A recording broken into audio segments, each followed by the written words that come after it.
against the tightening of abortion legislation have a long tradition in Poland, but never before has the country seen protesters enter churches and disrupt services.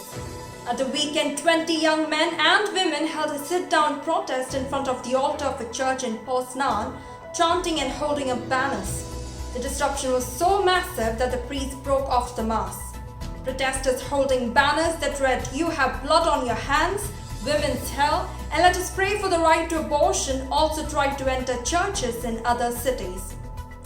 In Poznan and the Warsaw suburb, memorials to Pope John Paul II were desecrated, an extraordinary act in view of the fact that he is a kind of national saint for many Polish people even today. Every day, thousands of people have been taking to the streets in a wave of protests triggered by a Constitutional Court decision last week to tighten Poland's abortion laws.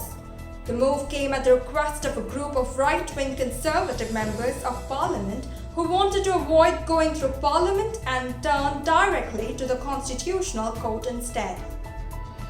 It was to be expected that the constitutional judges would rule in the interests of the government and thus the interests of the Catholic Church. Up to now, abortion has been legal in Poland if the mother's health was at risk, in case of severe fetal defects, and when pregnancy was brought about by rape. Under the new law, terminations will be banned even if a fetus has a severe congenital defect.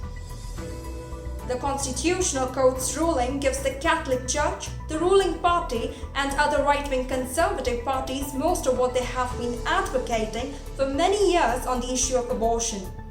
And this is despite the fact that in opinion polls, the vast majority of Polish society has repeatedly spoken out against tightening abortion legislation. News Desk, Pravasi Insight.